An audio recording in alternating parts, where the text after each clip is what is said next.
I would like to welcome our next speaker, Ms. Karen Field, CEO of Drummond Street Services and Queer Space. Karen will speak about Drummond Street's integrated service response to adolescent violence in the home and will highlight the correlation between co-occurring risk issues and presenting needs for families in that context. So, welcome, Karen. Hi, everyone. Thank you. First of all, I want to also acknowledge that we meet on the lands of the Wurundjeri people and pay our respects to elders past, present and emerging, and acknowledge that land was never ceded. Sometimes I feel like a bit of a fraud in this environment because I guess in a way I want to just provide you with a bit of an overview of a journey of an agency that has multiple funding types, so multiple different sorts of programs. What happens if you start to get interested and curious and think about family violence and adolescent who use violence in the home, using that as the term, what happens when you put that lens over all your programs and services? Because it highlights to me that these young people are engaging and showing themselves in multiple sectors. But if we're not on the same page around defining the issue, and therefore what does that mean in terms of our practice, what sectors are engaged, if we're not in the same space, what we're finding is that these young people have very, very differential treatment, but also, even more importantly, so do their families. So if you open yourselves as an agency to just think about that for a moment, it highlights some pretty intractable kind of issues that I think we have. Just to give you a little bit of an overview really quickly of Drummond Street, but why this was easy for us to identify, is that we really have two core areas of work, one being about obviously responding to community services, but in the last probably 15 years we've put an enormous emphasis on the way we use evidence, but also see ourselves as NGOs, and I can't emphasise this enough. You are evidence builders.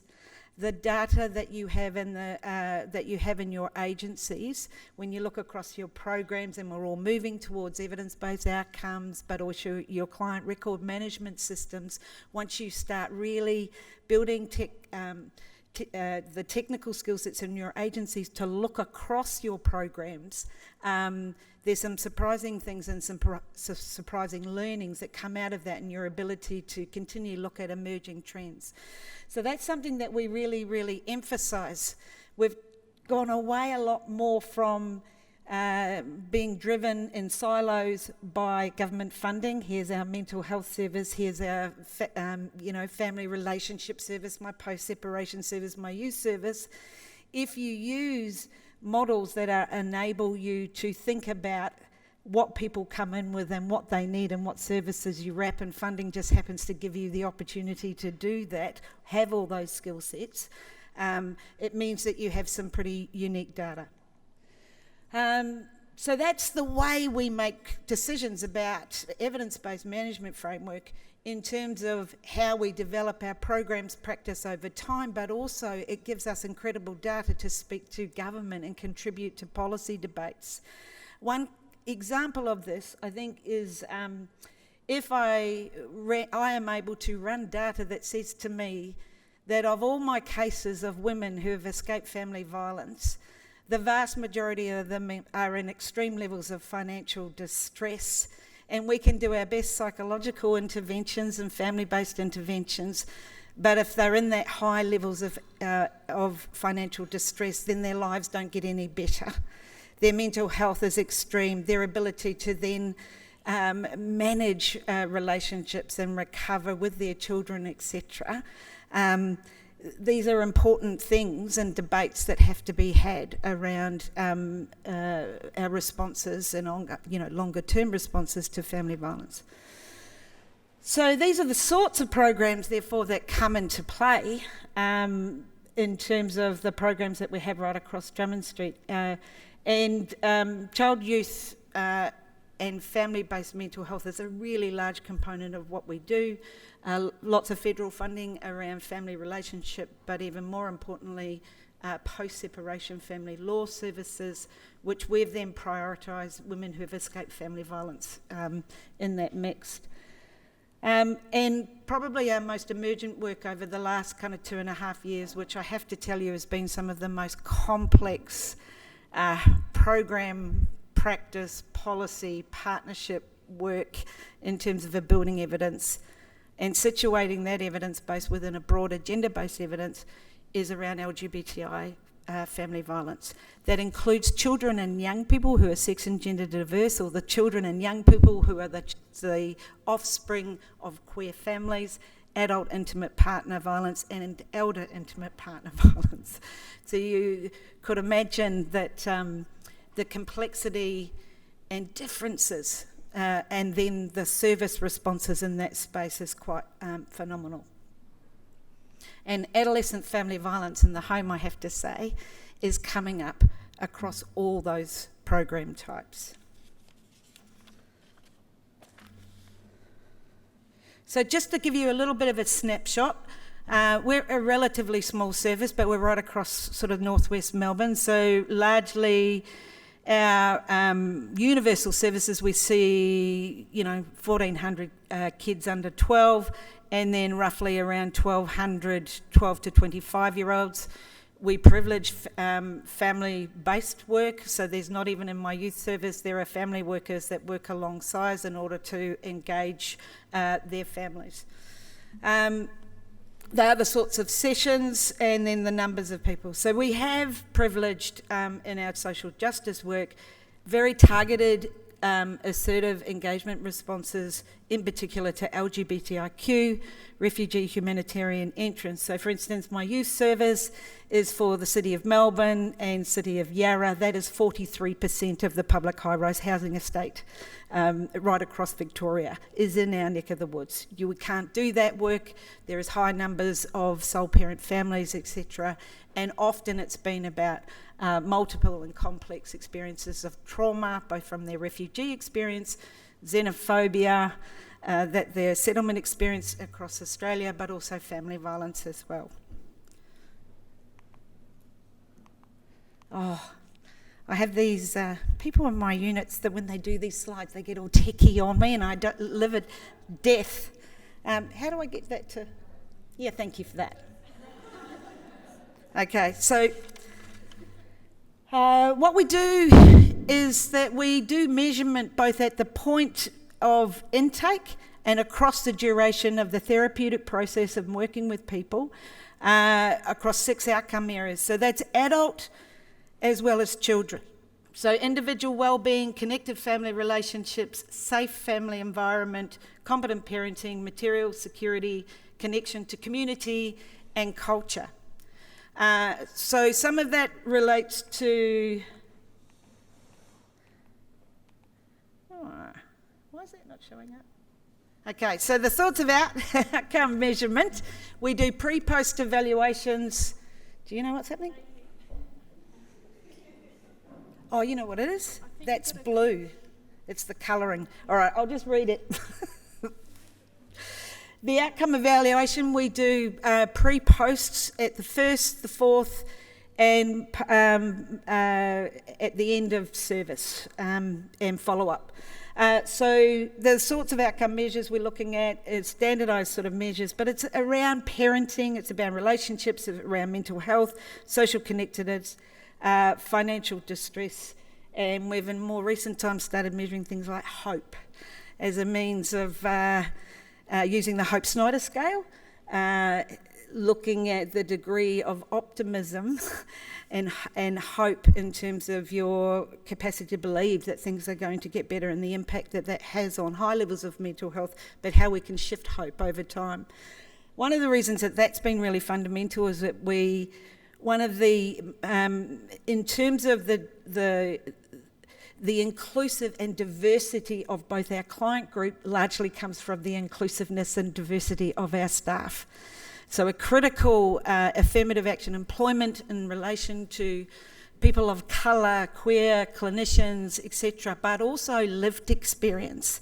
Lived experience in terms of our refugee humanitarian women, to our LGBTI people, and to that instilling of hope with a trained lived experience workforce around, and its intentional use of lived experience, not just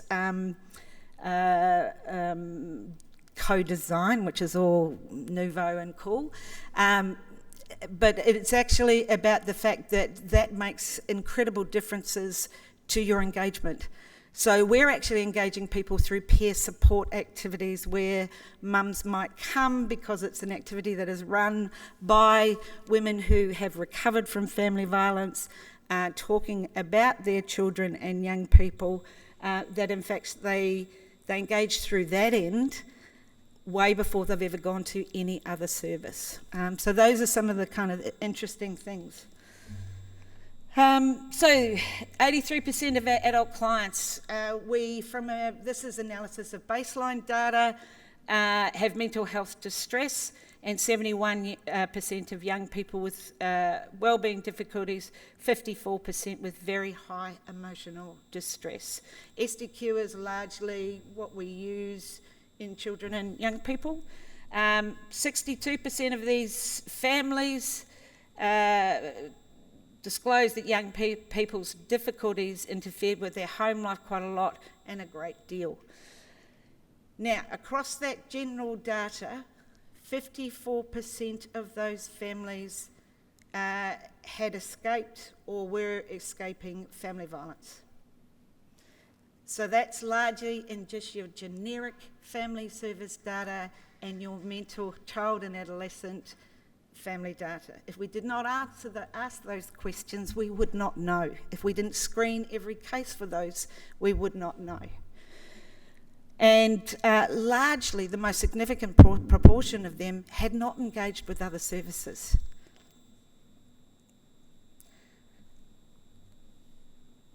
So just a little bit of the outcome data there that we were showing certainly kind of improvements.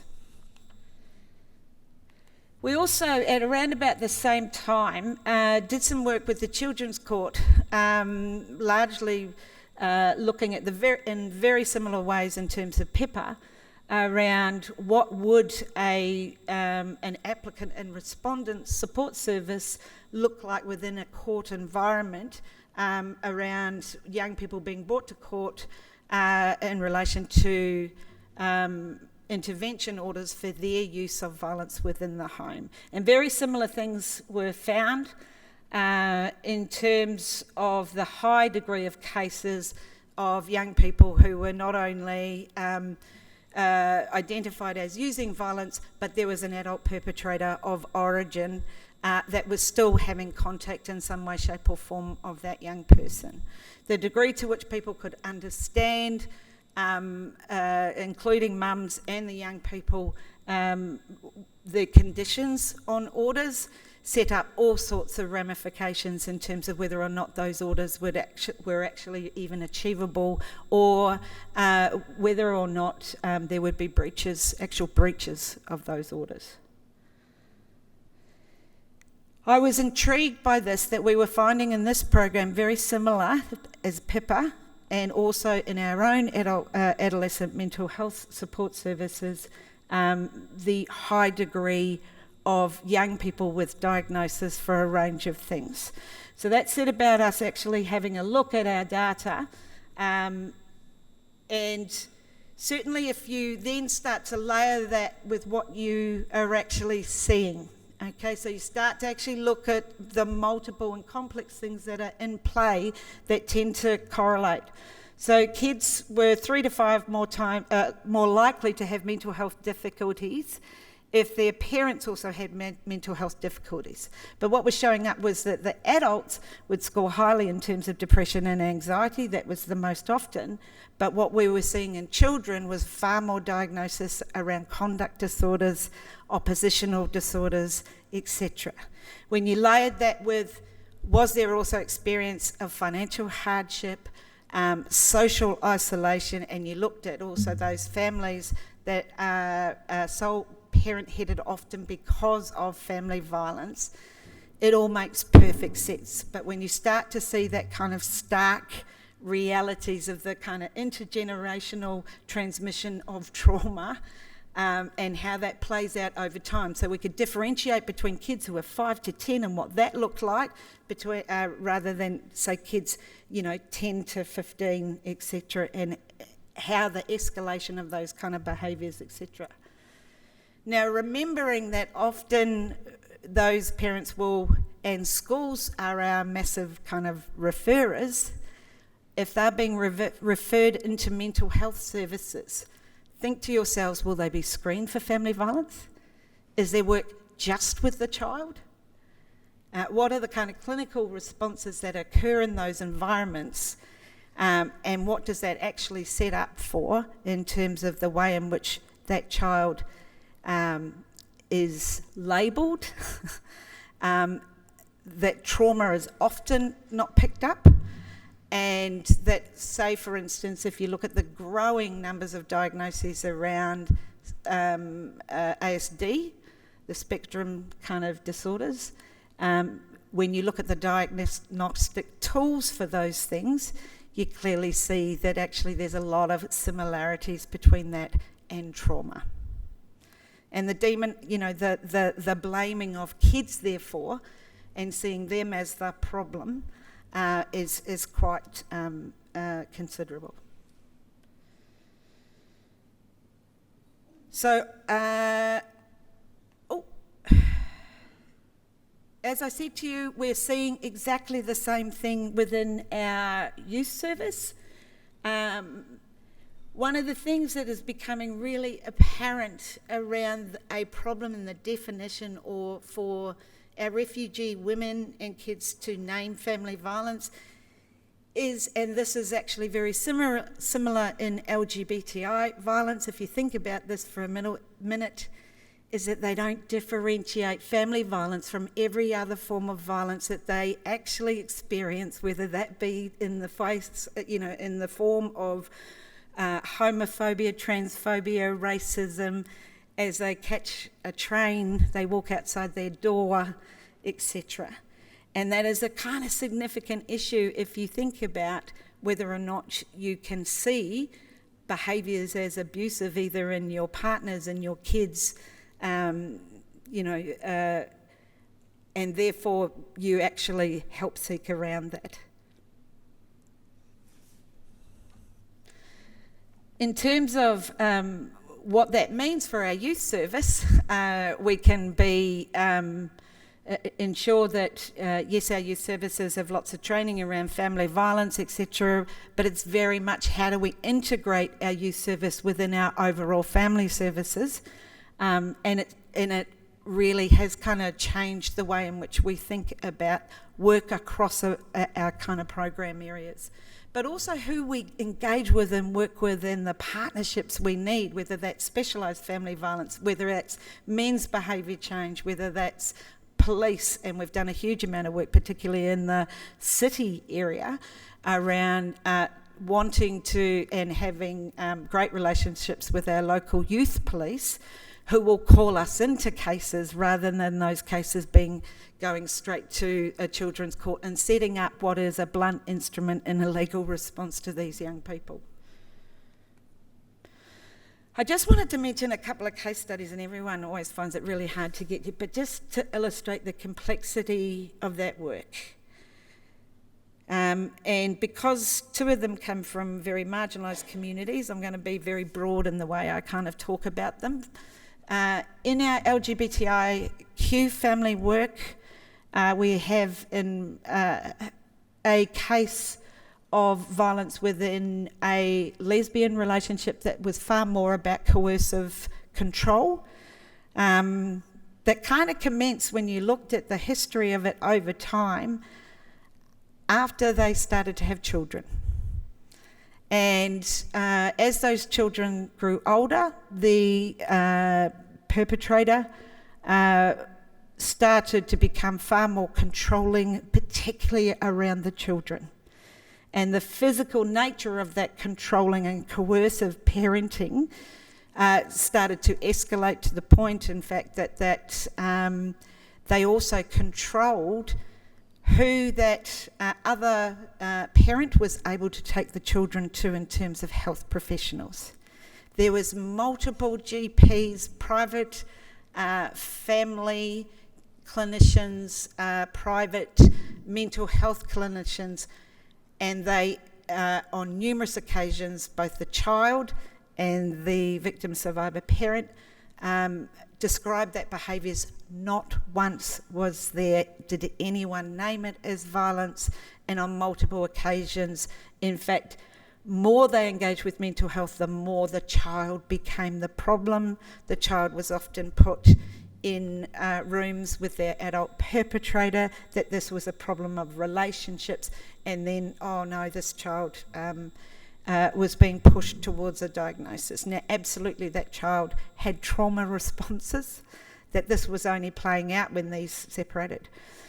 There was a notification to Child Protection. The degree of advocacy that we had to have with Child Protection to get some engagement, and it was eventually substantiated in terms of the behaviour of that adult parent towards that child, where there was, had been physical altercations. But as that child got older, that child started to resist back. That behaviour didn't happen at school, didn't happen in the care of the other parent, but always on these kind of visits, etc. Another case in terms of where there was family violence in a mainstream, for want of a better term, family, where dad had... there had been a separation, mum had mental illness, mum, through the family law system, was very much framed as a incompetent parent. Dad was incredibly controlling. The two older adolescents were playing out everything that Dad put in their heads and mouths to mum on a continual basis. Dad ended up for a period of time with custody. Until we engaged with that family, we were able to support her on further engagements with the family law process. And family law being the blunt instrument it was, suddenly realised this was family violence. He was no longer given any contact for a 6-month period, and those children's custody was reversed back to her, and she was left with exceedingly angry adolescent male children with no contact with their father.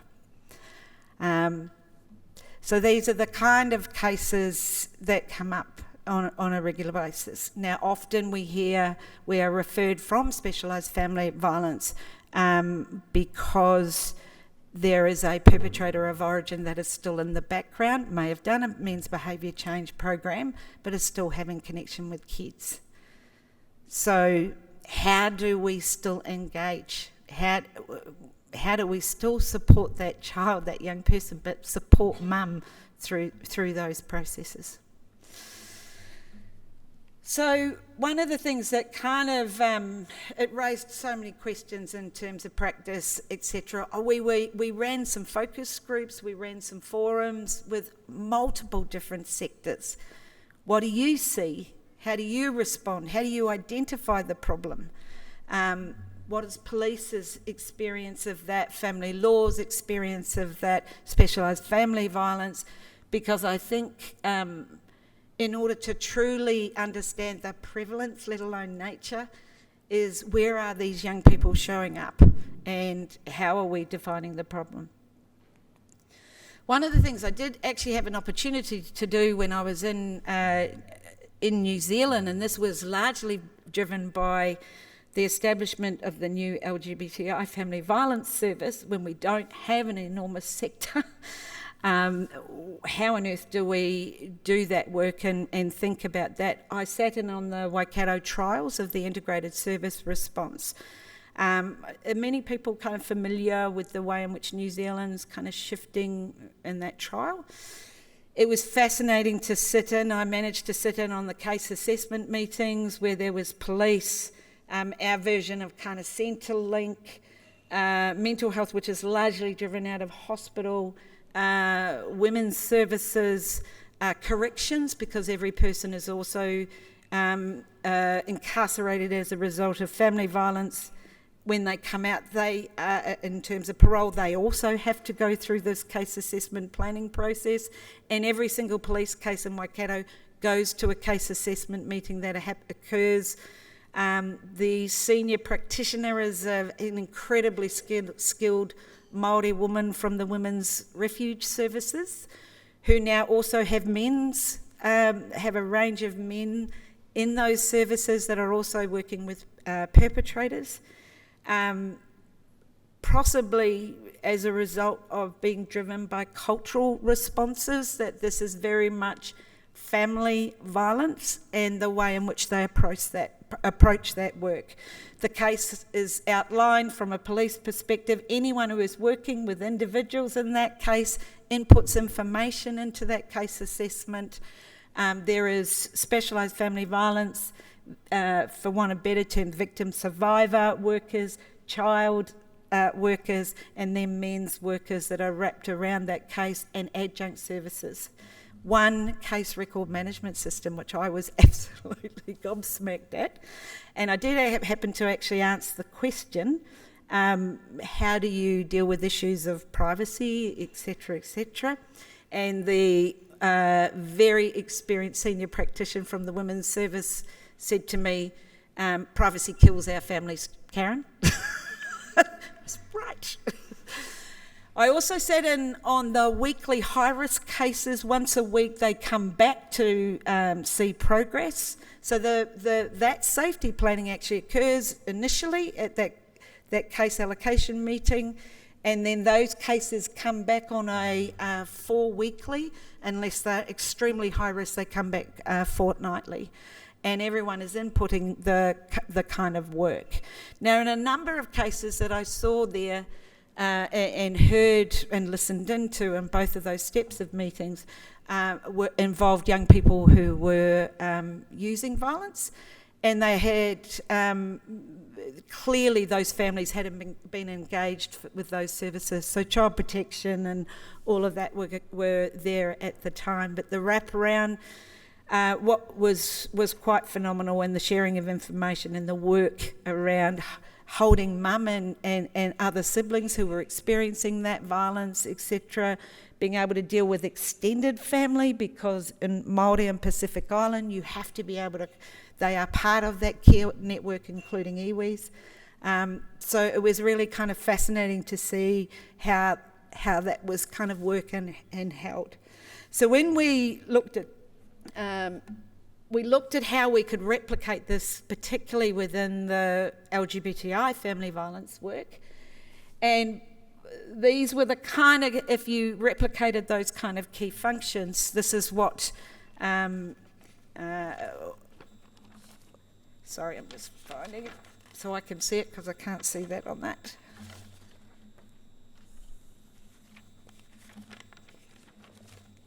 These were the key functions that actually had to be it. So cases were coming in via an intake that would actually go to a case assessment. How could we replicate this within the agency? But not all did we necessarily have to deliver those things. It may well be we might be working alongside a men's behaviour change mob who were dealing with dad or dealing with a perpetrator. If it was the LGBTI service, I'd have to have those working across different sites. If there was children involved, clearly we needed to build our capacity around having specialist family violence, but child youth clinicians, because the capacity to engage them was very, very different. One of the things that became really, it shifted safety planning when you were building evidence base at the same time as servicing, is that we shifted safety planning up to a very senior practitioner who sat above the victim survivor workers and the people who were using violence workers, and could hold the picture of the family. And they were incredibly important processes around creating care teams in particular. So I think this has meant that the feedback loop of that data to continually review what we're doing, what we're seeing, and keep safety at both a programmatic level but at an individual kind of practice level with that family is really critical. So that's it, really. That's where we're up to. I can tell you that we've received some federal funding to look at taking this response further around adolescents who may be responding and using violence in the home, and what that might look like. And we think that what's going to be incredibly important in that is partnering in order to get, if we wanted to replicate that sort of model, to make sure that we have those key components in play. That's it.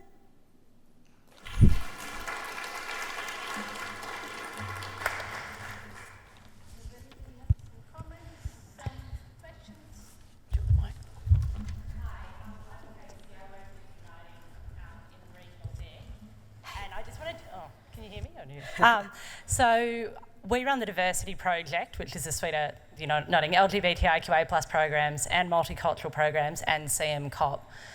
And I'm very mindful that with kind of increasing awareness around intersectionality, we are seeing more peer and lived experience work, and it's something we do in our team. But I think what was really key to what you said was trained and supported, because I think what we're seeing is a lot of harmful practice around throwing peers or people with lived experiences into those spaces. And I know the work Drummond Street's done, because I worked with you when I was in Melbourne with some of your teams. But could you speak to the robust and very well-designed work you've done in that space, and how important it is if you are looking at peer and lived experience work with minority communities?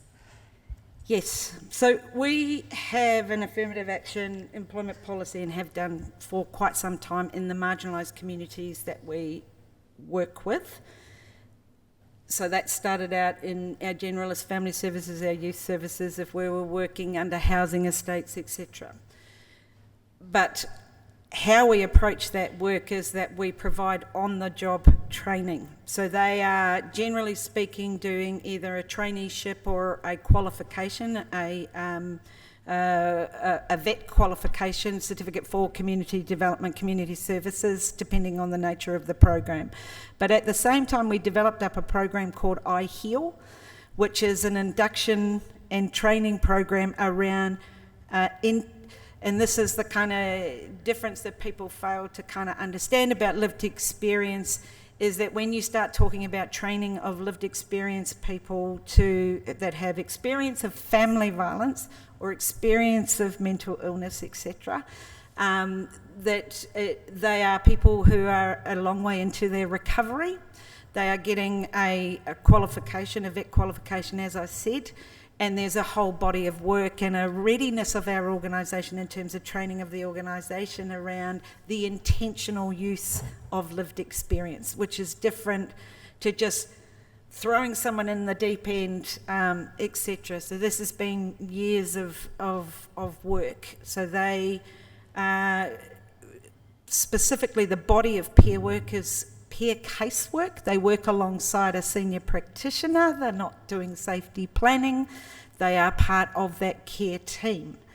And the I Heal training program works with them around what casework, what the skills of casework, all the boundaries and ethics and all those sorts of things, the usual kind of micro-counselling casework sort of skills, but how assertive recovery support work actually works alongside a clinician and the actual victim survivor themselves. So this is over a kind of 12-month period, and we've done really strong evaluation, and that's actually why that HOPE measure was in that, is that when you ask survivors about the experience of that, it was about navigating systems that we found our lived experience workers were much better at than our practitioners. It was about increasing their levels of social connectedness again, because they'd been lost a lot of friendships and been disconnected from family by their perpetrators. So it was building up their confidence in those women to re-establish relationships either with others who had had similar experience or in the new communities, because often they were leaving communities of origin. And then they just took a curriculum approach where they actually co-designed with other victim survivors of the common kind of psycho-ed sort of things that get in the way of recovery. Parenting. So you had a content expert that sat alongside a lived experience peer educator who would deliver some of these things. Women could just self-select to go into. It might be mindfulness. It might be, so it was putting the kind of power back in women around deciding what was the sorts of programs that they'd like to know more about from a psycho-ed kind of point of view. Sorry. Cheers.